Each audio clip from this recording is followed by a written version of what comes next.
बिस्मिल्लाहिर्रहमानिर्रहीम। अस्सलाम वालेकुम नाज़रीन, मैं इमरान खान हूँ। मियाँ नवाज शरीफ साहब का बाहर से एक बयान आया है। बरतानिया में वो रहते हैं, लंदन में, और वहाँ से उनके बयानात आते रहते हैं। इस मौका पर उनका बयान का मुझे इंतज़ार था। मुझे ऐसा लगा कि वो बोलेंगे सैलाब में डूबती हुई बस्तियों को बचाने के लिए, वो बोलेंगे सक्कर बैराज में जो लाशें तैर रही हैं दर्जनों की तादाद में, उनको निकालने के लिए बोलेंगे, गरीबों के तबाह हाल मकानात और बर्बाद होती हुई फसलों को बचाने के लिए मियाँ साहब बोलेंगे। 250 रुपये में जो डॉलर मिल रहा है उसकी कीमत को नीचे लाने के लिए मियाँ नवाज शरीफ बोलेंगे। मुझे लगा कि 230 रुपये से महंगा जो पर लीटर पेट्रोल मिल रहा है, मियाँ साहब उसकी कीमत कम करने के लिए बोलेंगे। जो 38% महंगाई पाकिस्तान में तबाहकुन हो गई है, शायद उसको कम करने के लिए बोलेंगे। पाकिस्तान की दम तोड़ती हुई मईशत को बचाने के लिए बोलेंगे। इंपोर्टेड सरकार की बैड गवर्नेंस के खिलाफ मियाँ साहब बोलेंगे। मुझे ऐसा लगा कि शायद ये बात वो करेंगे। घी, तेल, खादों, बिजली और गैस की कीमतों में जो होशरुबा इजाफा हुआ है, जो बदतरीन इजाफा हुआ है, शायद उसके खिलाफ बोलेंगे। गुर्बत के हाथों जो खुदकुशियां हो रही हैं पाकिस्तान में, शायद मियाँ नवाज शरीफ उनके खिलाफ बोलेंगे। लेकिन इस बारे में मियाँ साहब ने कोई बात नहीं की। बोला भी तो क्या बोला। मियाँ साहब ने बोला फॉरेन फंडिंग के बारे में। वैसे तो ये फॉरेन फंडिंग नहीं है, ममनुआ फंडिंग केस है। और मियाँ साहब ने जब बात की तो उसके बारे में बात की कि पाकिस्तान तहरीक इंसाफ को फारग कर दो, हमें सियासी फायदा दे दो। जब बात करेंगे अपनी जात की बात करेंगे, अपने इक्तदार की बात करेंगे, अपने फायदे की और अपने कारोबार की और अपने मफाद की बात करेंगे। कभी अवाम की और गरीब की बात नहीं करेंगे, क्योंकि उनसे इनको कोई सरोकार ही नहीं है। एक गरीब आदमी इनके लिए सिर्फ वोट डालने वाली एक चीज है जो हर इलेक्शन के अंदर इनको करामत हो जाती है इनके लिए। उसके बाद ये उसको फारिग कर देते हैं, फेंक देते हैं उसको कहीं दूर दराज, अपने से करीब भी जाना पसंद नहीं करते। तो अब भी प्रोपेगेंडा किया तो अपनी सियासत के लिए किया, अपनी औलाद के लिए किया, अपने मफाद के लिए किया, अपने मालो दौलत के लिए किया कि एक पॉलिटिकल पार्टी है जो इनकी ओपोनेंट है, उसको पब्लिक में शिकस्त दे नहीं सकते, तो चलो उसको वैसे ही फारग करवा देते हैं टेक्निकल बुनियादों के ऊपर। लेकिन फॉरेन फंडिंग केस में एक चीज मैं आपको क्लियर करूं कि पाकिस्तान तहरीक इंसाफ पाकिस्तान की वो वाहिद सियासी जमात है जिसकी फंडिंग उसके बैंकिंग चैनल्स के जरिए हुई है, जिसका रिकॉर्ड कंप्यूटराइज्ड मौजूद है, जिसने अपने हर एक अकाउंट की तफसीलात जमा करवाई हैं। अगर किसी पॉलिटिकल पार्टी ने सबसे शफाफ फंडिंग हासिल की है इस मुल्क में, तो वो पाकिस्तान तहरीक इंसाफ है। अब टेक्निकल चीज़ों में आप उसको बेशक उलझाते रहें, लेकिन अगर आप एक तकाबली जायजा करें या मुवाजना करें, पीपल्स पार्टी का PMLN का और फजलुर रहमान साहब को तो छोड़ ही देना आप, उनका तो अजीब चंदे का सिस्टम चलता है, तो उस पर तो आप सवाल ही नहीं उठा सकते, वरना आप पे फतवे लग जाएंगे। तो यहां पीपल्स पार्टी का PMLN का और आप PTI का मुकाबला करें तो ज़मीन आसमान का फ़र्क है। ना पीपल्स पार्टी के पास किसी सवाल का जवाब है, ना PMLN के पास किसी सवाल का जवाब है। वो जवाब दिए बगैर मौज कर रहे हैं और PTI तमाम जवाबात देने के बावजूद अपने आप को कटहरे में रखे हुए है। और एक ही मुतालबा इमरान खान का, और मेरे ख्याल में जायज़ है, कि तमाम पॉलिटिकल पार्टीज़ की फॉरेन फंडिंग का फैसला एक साथ कर दिया जाए। ख़ास तौर पे इन 3 पॉलिटिकल पार्टीज़ का जो फैसला है वो किया जाए। मुसद्दिक मलिक साहब तो इसको फॉरेन फंडिंग नहीं बल्कि ममनुआ फंडिंग का, वैसे केस जो है ये ममनुआ फंडिंग का है। मुसद्दिक मलिक साहब तो इसको मनी लॉन्ड्रिंग का केस कह रहे हैं। तो अब ये एक के बाद एक स्टेप आगे जाएंगे। प्रोपेगेंडा वॉर है, ये कहीं जाकर रुकेगी नहीं। लेकिन मुझे मियाँ साहब ने बिल्कुल मायूस नहीं किया।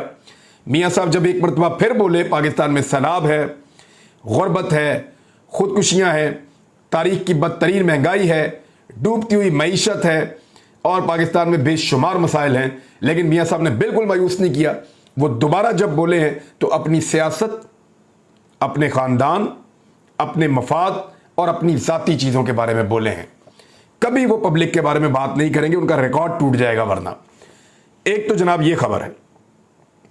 दूसरा एक और खबर है, मैं आपके साथ शेयर करता हूं। ये वैसे अरशद शरीफ साहब ने अपने ट्विटर हैंडल से इसको रिपोर्ट किया है, मैं आपको वहीं से पढ़ के सुना देता हूं कि एक सीरियस वार्निंग अलर्ट है from spokes person of a friendly country China. ये पाकिस्तान के बड़े अच्छे मुल्क दोस्त है चाइना, उनके जो स्पोक्स पर्सन है उनकी तरफ से ये एक वार्निंग पाकिस्तान को जारी की गई है, जो हमेशा पाकिस्तान के साथ मुल्क खड़ा रहा है और पाकिस्तानियों के साथ खड़ा रहा है। और आगे वो लिखते हैं कि इस Chinese foreign ministry spokesperson referring to disastrous effect of covert regime change operation on Pakistan's economy and coming events। यानी वो उन्होंने किया क्या है, जो अरशद शरीफ साहब ने स्क्रीनशॉट जो डाला है उसमें जो लिजान जाओ हैं, ये स्पोक्स पर्सन है फॉरेन मिनिस्ट्री के चाइना के, इन्होंने एक तस्वीर लगाई है और उसमें लिखा है हिस्ट्री ऑलवेज सिमिलर, कि तारीख हमेशा एक जैसी रहती है, हिस्ट्री इज ऑलवेज सिमिलर। इसमें उन्होंने दिखाया कि इराक को अमेरिकन एक तैयारा है, ये B-52 बॉम्बर है बज़ाहिर मुझे जो नज़र आ रहा है, इसी तरह का मुझे वो दिखता है। इराक को तबाह कर रहा है, सोमालिया को तबाह कर रहा है, अफ़गानिस्तान को तबाह कर रहा है, लीबिया को तबाह कर रहा है, सीरिया को तबाह कर रहा है, शाम को, और पाकिस्तान भी दिखाया है कि पाकिस्तान को भी वो ऐसे ही तबाह कर रहा है। तो ये चाइना की जानिब से इस किस्म का जो थ्रेट है ये बड़ा सीरियस है। अरशद शरीफ इसमें ये सवाल उठाते हैं कि क्या जो रिजीम चेंज ऑपरेशन हुआ है उसी को तबाही कहा जा रहा है, या आगे वाले आने वाले जो इवेंट्स हैं उनके बारे में इशारा कर रहे हैं।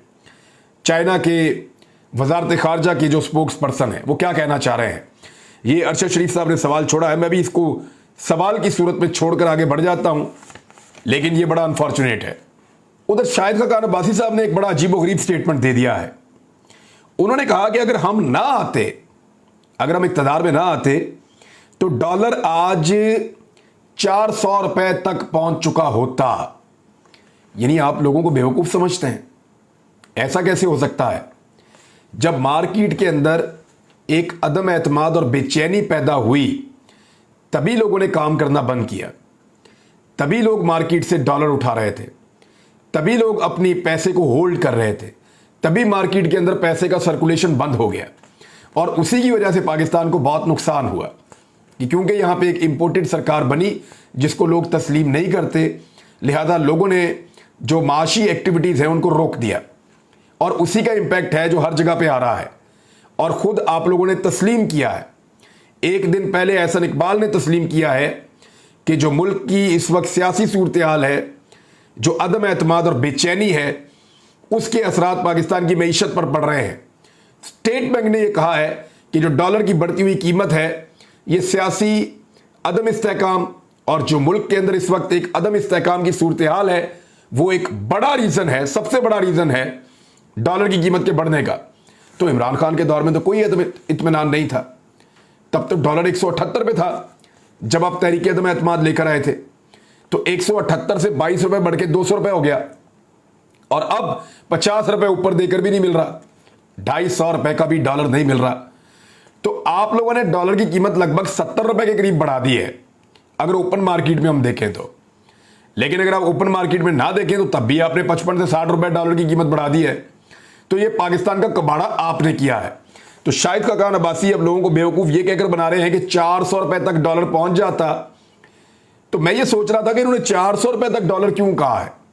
फिर मेरी 2-3 लोगों से बात हुई, मैंने खुद भी इसके ऊपर थोड़ा सा सोचा कि एक्चुअली ये साहब हमें तैयार कर रहे हैं ज़हनी तौर पे कि डॉलर 300 तक भी चला जाए तो गिला मत करना, क्योंकि इमरान खान होता तो 400 तक चला जाता।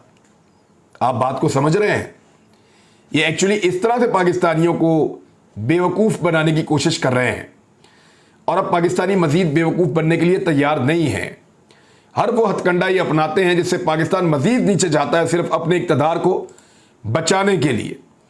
शेख रशीद साहब बार बार दावा कर रहे हैं कि सिर्फ फजलुर रहमान रह गए हैं जो नहीं मान रहे, बाकी ज़्यादातर लोग मान चुके हैं, और आम इंतखाबात जल्दी होने वाले हैं। मैंने अभी आपको एक बड़ी हौलनाक खबर बतानी है, मुझे बड़ा दुख हुआ वो पढ़ के।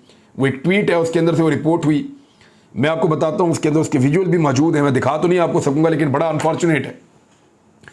मिफ्ता इस्माइल साहब फरमा रहे हैं कि सिर्फ इमरान खान मुल्क की मईशत की तबाही का जिम्मेदार है, ये मिफ्ता इस्माइल साहब ने कहा। उसके दौर में डॉलर की कीमत और मुल्की कर्जे में रिकॉर्ड इजाफा हुआ। तो जितने डॉलर की कीमत में इजाफा इमरान खान के दौर में 4 साल में हुआ, आप उससे ज़्यादा इजाफा 4 माह से पहले कर चुके हैं मिफ्ता इस्माइल साहब, नंबर 1। नंबर 2, महंगाई में जो इजाफा इमरान खान साहब के दौर में हुआ वो ज्यादातर 11-12% के आसपास रही और आप उसको 38% तक पहुंचा चुके हैं। पेट्रोलियम मसनूआत की कीमतें आप बढ़ा चुके हैं, गैस और बिजली की कीमतें आप बढ़ा चुके हैं। हालांकि आपने वादा किया था इन तमाम चीजों की कीमतें आप कम करेंगे। थोड़े दिन पहले आप कह रहे थे कि ये आलमी मंडी में कीमतें बढ़ने की वजह से है और अब आप कह रहे हैं कि ये इमरान खान की वजह से है। आप लोगों को बेवकूफ समझते हैं। आपकी अपनी पार्टी के लोग वो खुद कह रहे हैं, मेरे प्रोग्राम में कैसर अहमद शेख साहब जो इकोनॉमी को बहुत अच्छा समझते हैं वो मेरे प्रोग्राम में कहकर गए हैं कि मिफ्ता इस्माइल इज रिस्पॉन्सिबल और उनको कोई समझ नहीं है कि इकोनॉमी को कैसे चलाना है और मुल्क को आगे कैसे बढ़ाना है। नवाज शरीफ साहब और इसाक डार आपकी बार बार क्लास ले चुके हैं। मरियम नवाज आपको ट्विटर के ऊपर जलील कर चुकी हैं। तो अब मेरे ख्याल में इमरान खान पे इल्जाम लगाने से कोई फायदा नहीं होगा। मिफ्ता इस्माइल साहब आपने अपने पांव पे कुल्हाड़ा मारा है ये वजारत इस इंपोर्टेड सरकार के होते हुए लेकर, क्योंकि लोगों में बेचैनी है, लोगों में अदम एतमाद है और उसकी वजह से आप इकोनॉमी को किसी सूरत भी संभाल नहीं पाएंगे। एक बहुत बड़ा बुहरान है जो हमारे सर पे खड़ा है। वो क्या है वो मैं आपको बताता हूं, लेकिन उससे पहले ये मिफ्ता इस्माइल की कारकर्दगी के ऊपर मुजम्मल असलम साहब ने एक वाइट पेपर टाइप का एक जारी किया है। ये 6 पॉइंट्स है, मैं आपके सामने रख देता हूं, जरा गौर से आप सुनिएगा। नंबर 1, पाकिस्तान की तारीख में अब तक की सबसे बड़ी महंगाई 38% तक SPI ये पहुंचा दी है मिफ्ता इस्माइल ने। पाकिस्तान की तारीख का 1998 के बाद अब तक का सबसे बड़ा जो सबसे हाईएस्ट इंटरेस्ट रेट है शरह सूद वो आपने नाफिज कर दिया है। और यूरो बाउंड किस तरीके से नीचे गिरा है। Highest ever rupee depreciation in any government and under finance minister, किसी भी फाइनेंस मिनिस्टर के अंडर या किसी भी गवर्नमेंट के अंदर 55 से 60 रुपए तक कभी भी यह रुपया डीवैल्यू नहीं हुआ। यह आपके दौर में हुआ है। नंबर 4, पाकिस्तान का जो बैरूनी कर्जा है वो इन सारी हरकतों की वजह से 10,000 अरब रुपए तक बढ़ चुका है इन 4 महीनों में। 4 महीनों में पाकिस्तानियों के ऊपर जो कर्जा बढ़ा है वो है 10,000 अरब रुपया इनकी गलत पॉलिसीज की वजह से। नंबर 5, 4 महीने में 4 बजट ये लोग पेश कर चुके हैं। नंबर 6, पाकिस्तान की रेटिंग डाउनग्रेड हो रही है। लगातार पाकिस्तान की रेटिंग मुस्तहकम से जो है वो मनफी के अंदर और नीचे गिरती चली जा रही है और ये मुख्तलिफ आलमी इदारे लगातार पाकिस्तान को बता रहे हैं। ये चीज आपके सामने मैंने रखी। अब आ जाए जो बुहरान हमारे सामने खड़ा है।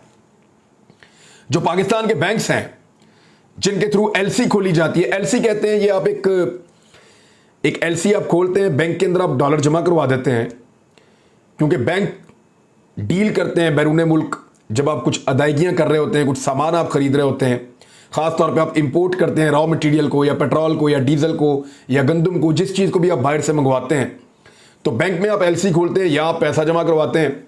वहां बैंक पैसा दे देता है और उसके बदले में वहां से वो चीज़ पाकिस्तान आ जाती है। इसको एलसी खोलना कहते हैं। मैंने सिंपल लैंग्वेज में आपको बताया, वैसे ये टेक्निकल है लेकिन इतना काफ़ी है। तो जो बैंक एलसी खोलते हैं वो अब इनकार कर रहे हैं। बैंक पीएसओ को, एक तो उन्होंने कर्जा देने से इनकार कर दिया बैंकों ने, पीएसओ को कर्जा नहीं मिल रहा। पाकिस्तान स्टेट ऑयल जो पाकिस्तान में तेल लाकर बेचने वाला सबसे बड़ा इदारा है, पीएसओ को लेटर ऑफ क्रेडिट के लिए 80 अरब रुपए की फौरी अशद जरूरत है। क्या वो पैसे दे पाएंगे इनको? पाकिस्तान के पास क्या इतना पैसा मौजूद है? क्योंकि लगातार पाकिस्तान के जो जखायर हैं वो गिरते चले जा रहे हैं। तेल की दरामद के लिए जो बैंक है वो ये कह रहे हैं कि 248 रुपए फी डॉलर से कम इसके ऊपर हम एलसी खोलने के लिए तैयार नहीं है, क्योंकि पाकिस्तान में अभी अगर ये 248 रुपए देंगे फी डॉलर के एवज, तो तब जाके ये पेट्रोल की बाहर से मंगवाएंगे, इंपोर्ट करेंगे। अब फर्ज करें आप कि ये दे देते हैं 240 और जिस वक्त बाहर पेमेंट होती है तब रेट होता है 250 रुपया, तो नुकसान किसका हुआ? बैंकों का हुआ। तो बैंक तैयार नहीं हो रहे, वो 248 रुपए कम से कम, इवन उसके बगैर वो एलसी खोलने के लिए तैयार नहीं है 248 रुपए। और ये पीएसओ के साथ हो रहा है। लेटर ऑफ क्रेडिट डिफॉल्ट हो गया तो तेल की दरामद 2 महीने तक मुअत्तल हो सकती है। पाकिस्तान में लगातार 2 महीने के लिए तेल का बहुत बड़ा बहरान आ सकता है। खुदा न खास्ता सूरत हाल इंपोर्टेड सरकार ने, इन नकम्बी और नाअहल हुकूमत ने यहां तक बदकिस्मती से पहुंचा दी है। अब मैं आपको ले जाता हूं कि एक तो हुकूमत गिराने की पूरी कोशिश की जा रही है कि 10 वोट जो हैं उनको दोबारा किसी तरीके से मैनेज किया जाए और पंजाब में हुकूमत नहीं रहनी चाहिए पीटीआई की। ये पहले दिन से कोशिश कर रहे हैं सारे लोग मिलकर, और इस पर आप नज़र रखिएगा, मैं इसके बारे में आपको बताता रहूँगा। दूसरा, गवर्नर राज के ऑप्शन के ऊपर बहुत संजीदगी से गौर कर रहे हैं और वो कोई रास्ता निकालने की कोशिश कर रहे हैं। अब मैं आपको सिर्फ ये बताऊंगा कि सिराजुल हक साहब ने जो दिल दहला दिया है एक ट्वीट करके, वो ट्वीट मैं आपके सामने रखता हूं। वो ये कह रहे हैं कि आज सक्खर बैराज से मेरा गुजरना हुआ। 3 दिनों से यहां 3 लाशें तैर रही हैं इस पानी के अंदर। 3 दिन से पानी के अंदर 3 लाशें तैर रही हैं।